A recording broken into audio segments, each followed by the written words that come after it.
Hello friends. So today we'll discuss about capacitor.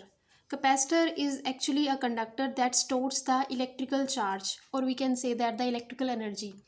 Because electrical energy is also in the form of charge. Charge storing capacity of a conductor is known as capacitance.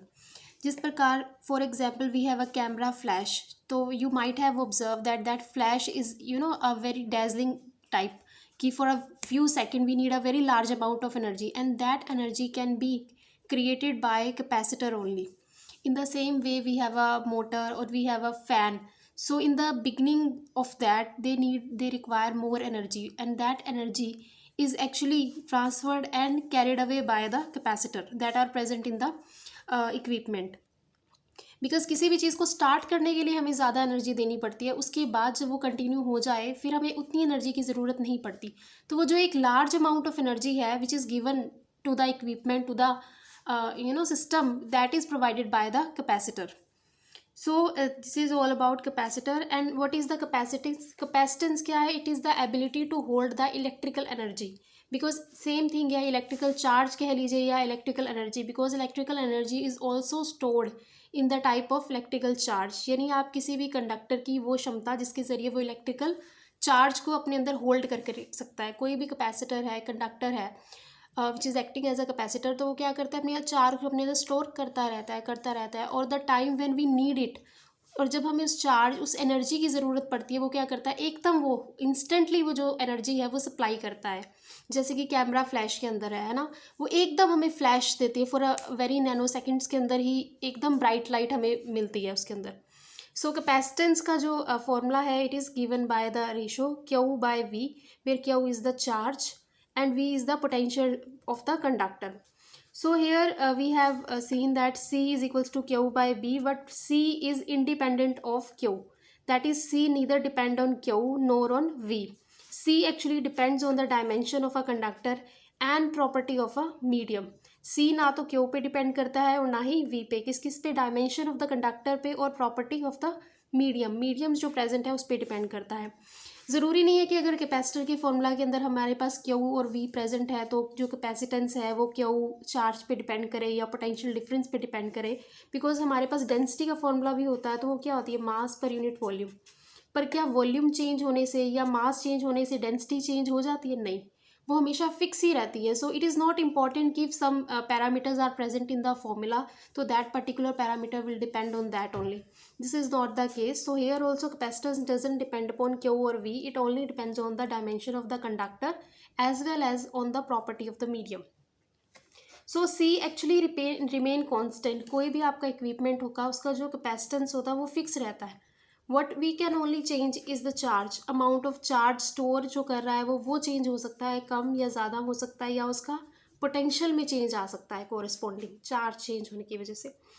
तो इसकी जो units हैं, it is given by the unit which is called farad. And more general cases we deal in the numerical with the value of micro farad. कि mostly जो आपको मिलेगा capacitance equipments का या किसी भी सिस्टम का वो आपको माइक्रो फैराड्स के अंदर मिलेगा. So first type of capacitor that we have is a spherical capacitor. So this is, as you all know, it is a kind of a sphere on which we always know कि on a sphere charge always resides on its surface. Charge inside a conductor is always zero. So whatever charge is given to the system of this spherical system will be here on the surface only, will reside its surface only. So using the formula of capacitance we have C is equals to Q by V. So we know that V is given here for the spherical system by KQ by R, which here R is the radius of the system and Q is the charge given to the system. When you substitute here the value, you will get the capacitance equals to R by K. So as we all know that here K जो सा है आपका which is equals to 1/4 pi epsilon naught. On substituting the value of K, we will get the final value of capacitance as is equals to 4 pi epsilon naught R, where epsilon naught is the permittivity of the free space, which is numerically equals to 8.85 into 10 raised to the power minus 12 Newton per meter per square, and the coulomb square is the unit of this epsilon naught. So we have observed from this relationship the capacitance of a spherical conductor और a spherical capacitor का जो capacitance है, it only depends on the radius and on the medium. ठीक. So next one is the energy stored in the capacitor, कि how much energy is stored by the capacitor when we are some external charge is given to that capacitor. So it is energy is actually defined by the work done by the external agent, which is stored in the form of potential energy. So whatever work is done by us in bringing the charge from infinity to the this sphere, that work done will be converted or stored in the form of a potential energy. So let work done to bring the charge dq from infinity to the surface of the sphere is given by this relationship. V is equals to dw, that is the small work is done by us in bringing a small charge on the surface dq. So on arranging this, we'll get the relation for the work done dw.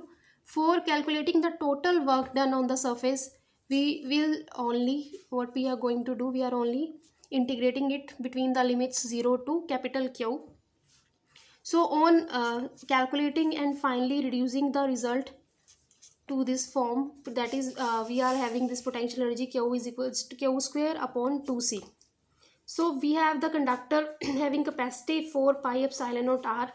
Just substitute the value of c here in this relation and we'll get this relation, that is Q square. Final potential energy relation that we are having is Q square upon 8 pi epsilon naught r. See, so now we can also write it like this, u is equals to Q square upon 2c. अब इसे हम further we can also modify the relation by again putting the value of c is equals to Q by v when you substitute the value of c here. So finally we are here with the result half c v square. This is the amount of energy that stored in the form of in work done which is stored in the form of energy. It is equals to half cv square. Also we can also substitute or modify this form in the form of c. If we have half cv square, so we can substitute the value of c again and can reduce another form which is u is equals to half qv. So these two relations are important for numerical also, that is first one is half cv square and second one is half qv.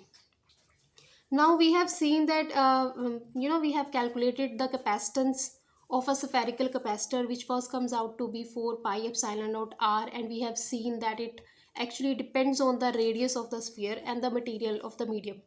Second one, we have calculated the energy stored by the spherical capacitor, that comes out to be half cv square and half qv. Next one is limitations. Now we are talking about these spherical capacitors are not of much use because of the following limitations. First one is low capacitance. Their capacitance is comparatively low. And second is the energy is not bounded here. The energy is distributed. So I will tell you how the energy is bounded in the next one, which is parallel plate capacitor, which these capacitors were better than that of the spherical one, which overcome the limitations which were present in the spherical capacitor. So we have seen we have two in this spherical parallel plate capacitors. What we have two parallel plates separated by some small distance d, and these plates are having the area a1 and a2. Both plates were of same area, that is a1 equals to a2, and opposite charges are present on it. So one plate is given with the positive charge and the second plate is given with the negative charge, that is first one is of plus q and second one is of minus q charge. Also sigma is the surface charge density. You might have read about this expression, that is sigma represent the surface charge density, which is given by the charge upon area. So charge present on the per unit area is given by this charge density sigma. So now due to this positive charge, this plate 1, the positive charge present on the plate 1, this plate 2 will experience the electric field E1. So as this is a positive charge, so जब भी हम positive charge से कोई भी electric field दिखाते हैं, it always in the outward direction, right? So here also its electric field will be away from the positive charge, और जो negative में हम दिखाते हैं, it always become towards the negative charge. So similarly here E2 is the electric field due to the negative charge, so it will be towards the negative charge. So both the electric fields, that is both the field E1 and E2 are directing towards the this negative charge or plate 2. So we have considered two conditions here. First one is your D is very smaller than that of the area. So the distance between D is the distance between the plates that we have taken here. So this D is actually very less than as compared to that of the area of the plates. Why we have done this? We have done this intentionally so as to increase the capacitance, and in these conditions these plates will act as a infinite plates. And second, we have intentionally taken the area of these two plates equal. Now come to the calculation and the derivation parts. Now if we connect this two parallel plate capacitor with the source of a battery or cell, so we will observe that the electric field generated due to these two plates, let even be the field generated due to the plane sheet of charge which is given by the relation sigma upon 2 epsilon naught. This is a well-known result, that is the electric field due to a thin infinite sheet of charge. You might have studied about this in the Gauss theorem of electrostatics. Second, sigma we have already discussed, it is the charge density, surface density, which is given by the charge upon area. Now substituting this sigma is equals to Q by B, we are having this relationship E1 for E1. Now E2 is also the same. E2 is also the electric field present due to the second plate, which is also a thin infinite plane sheet. So the electric field will be same as that of the first one, that is sigma upon 2 epsilon naught. Now the net field, as we have already seen in the figure, that both the fields are directing in the same direction. So net field is given by the algebraic sum of these two fields. So first what we have to just substitute the value of E1 and E2 what we have calculated right now. By substituting the value of E1 and E2, finally we are having this result sigma upon epsilon naught. On putting the value of sigma, so finally we have this result Q upon A epsilon naught. This is the value of, we are having the value of electric field right now. So we have to use this electric field to calculate the value of the capacitance. We know that the capacitance is given by the charge upon potential difference. Because we have taken here two plates, so we will consider the potential difference between these two plates. That's why we have taken this delta V. So now we have this E net is equals to Q A upon epsilon naught, which we have already derived here. So on substituting the value, so as you all are familiar that electric field is given by minus dV by dr. Using this relation we are calculating the value of delta V, which is given by the E into D, sorry. So delta V comes out to be is equals to E, where we are substituting the value of E but we have calculated, which is Q upon A epsilon naught into D. So now we have calculated the value of this delta V. Now substituting this value in the above relation for grinding the final one, that is for the capacitance. So capacitance comes out to be C is equals to Q by delta V. On substituting the value of delta V, we are finally having the value of capacitance which is due to a two parallel plate. So this is also known as the capacitance of a parallel plate capacitor. So if we observe the formula of this parallel plate capacitor, that is A epsilon naught upon D, so we will find that this capacitance depend on the area of the plates and the distance between them. So this is the capacitance of a parallel plate capacitor. Same here, we are also calculating the energy stored by the parallel plate capacitor, and it is exactly same as that for the spherical capacitor. It is same half CV square. It is a standard result which you can easily memorize. Now we are here having one more parameter. We are calculating the force on one plate of the capacitor due to the other plate. We know that the two plates are present in the parallel plate capacitor and having an electric field generated between these two plates. So we will observe here कि both the plates will apply some sort of force on the other plate. So we have to calculate the force on second or the other plate by the first one. Let E21 is the electric field at plate 2 due to the plate 1, and we have calculated it comes out to be sigma upon 2 epsilon naught. It is a well-known, a standard result calculated from the Gauss law in electrostatics. And now substituting the value of sigma, which is Q upon A, and 2 epsilon naught, we are here with the final result. Now we have to calculate the force. You already know कि when a charge or system is when a charge is present in an electric field, then the force is applied on it, which is given by QE. You are already familiar with this relationship. Now substituting the value of E here, we are finally having the result for the value of force which is applied by the first plate on the second plate. So work done, we can also calculate the work done, force into displacement, ki how much work is done by us on it to bring the charge. So it comes out to be Q square upon 2A epsilon naught, the value of the force which we have calculated into D. Although these results are not as important as that of the capacitance, you have to just remember about the capacitance of the parallel plate capacitor, and second one is the energy stored in the capacitor, which are frequently asked and are used in the numerical portion also. So next, move to the dielectric in capacitors. Till date we are using the vacuum, no other substance or no other medium was present between the two parallel plate. But now what we are doing, we are placing dielectric in the capacitor. What is dielectric? Dielectric are kind of insulators. We can also say that all the dielectrics are insulator, but all insulators are not dielectric. Dielectrics have a special property that they do not allow current but allow the development of the electric field. That is, they don't allow the electric current to pass through them, but they allow the development of the electric field. That is, electric field can develop in them. So we are having these two parallel plate capacitors, same as we have earlier, having area A, both are of equal area of course, having the charge density plus sigma for the positive charge and minus sigma for the negative charge. So we have placed a dielectric material in between these two parallel plate capacitor. So this having dielectric constant K.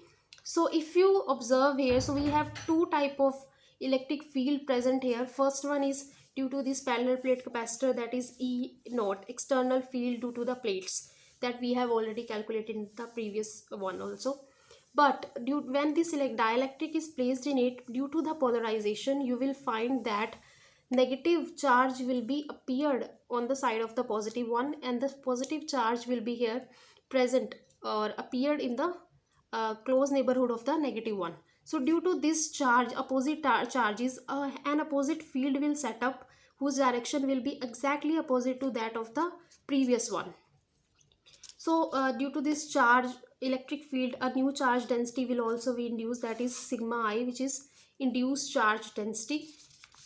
So now we have seen that EI opposes E naught, that is induced electric field is opposing the electric field which were earlier present due to the parallel plate capacitor. So net electric field between the plates is given by the difference between the two electric field, and we are taking it as E naught upon K, where K is the dielectric constant of the material that we are using here. So electric field due to a positive plate is given by the sigma upon 2 epsilon naught, which is exactly equal to the electric field produced by the negative plates, because both the plates are of same area having the similar charge density of opposite charges. So both the plates will produce the same amount of the electric field, that is sigma upon 2 epsilon naught. As in the earlier parallel plate capacitor also, we have seen that both were producing the same amount of electric field, that is sigma upon 2 epsilon naught. So our total electric field will be sigma upon epsilon naught. This is because we are adding, this is by one plate and this is by second plate, and net result will be sigma upon epsilon naught by both the plates. So this is the net electric field produced by the both plates of the parallel plate capacitor. So after having this, we are having induced electric field, which is given by the sigma I upon epsilon naught. So now using the relation that net electric field is equals to the difference between the two electric field, that is E naught minus EI. Now substitute the value of E naught, which is given by the E naught by K, which and equals to E naught, our electric field which is actually present due to the two parallel plates, that is sigma upon epsilon naught minus the induced electric field due to the polarization of the charges, which is given by sigma I, induced charge surface charge density upon epsilon naught.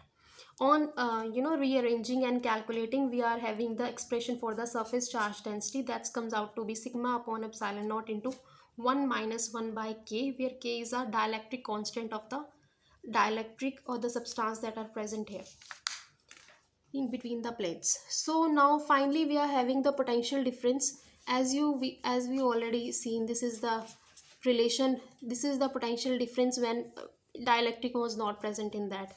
But when dielectric is present, in that case your electric field change or reduce to the value of E naught by k from E naught. So finally we are having the potential that is also reduced by the value from V naught to V naught by k. So finally we have observed that electric field is also reducing by k and potential is also reducing by k. If we substitute these relationship or these values in the final result or the final expression of the capacitance, that is q by v, so we are having the capacitance equals to C is equals to K into C naught. So from the relation we observe that electric field is also decreasing on introducing an dielectric by the amount of K. See, potential is also decreasing, but our capacitance is increasing on introducing the dielectric substance. So that is the reason that we usually introduce the dielectric in between the two parallel plate to increase or to enhance the capacitance or to enhance the charge storing capacity of a conductor. So this is the use or we can say the benefit of the dielectric. So advantages की अगर हम बात करें here कि what are the different advantages of dielectric. First one, it provides the stability of the plates because it keep the plates firm on their position. When some sort of dielectric is present between the plates, then these plates will remain firm at their position. They will not move here and there. So it also provides the stability, dielectric. Second, it prevents the plates have from sticking each other. As we have already discussed, these plates have a very less distance between them as compared to that of their area. So if no substance or no medium is present between them, they might have stick to each other. So to prevent that situation, we are providing dielectric in between these. That is also one of the major use of the dielectric. And third, which is very important and majorly we are using dielectric for that is to increase the capacitance. Now second, so we have next part that if we are not completely filling the medium or the space with the dielectric, that is we are only partially filling the space between the parallel plate with the dielectric, in that case how capacitance will change or what kind of value it will have. So to calculate that, we are considering this case. We are again having two parallel plates or we have this dielectric present in it, but here the only difference is that dielectric is present in a very certain area, for a very certain area. It is not completely, these plates are not completely filled with the dielectric material. So in that case we are having this potential difference given by the electric field and the distance between them on again writing it as E1 D1 plus E2 D2, where E1 is the electric field due to the plates given by the E naught and how much area is present for that, that is D minus this T. This is D minus T plus E2 for the dielectric. This E2 is for the dielectric. On introducing the dielectric, we have already discussed that the electric field reduced by K from its actual value. Then the E2 will be E naught upon K into D2, where T is the thickness of our dielectric slab. Let it be T. On taking the E naught common from this expression, you can easily grind this result. Now again E naught, we are having this expression sigma upon epsilon naught, and we can also write it as Q upon A epsilon naught, and then again we can also calculate it very easily. So now rearranging and modifying these results, we are finally having this result of capacitance which is more than that of the capacitance which were present earlier in the absence of the dielectric slab. So here also dielectric, due to the introduction of the dielectric, your capacitance or your capacitance is increasing. So this is really of a great use. So we have discussed both the cases here when your parallel plate capacitor is completely filled with the dielectric slab. Second one, when your parallel plate capacitor were partially filled with the dielectric slab, how your capacitance change and how will you calculate it here.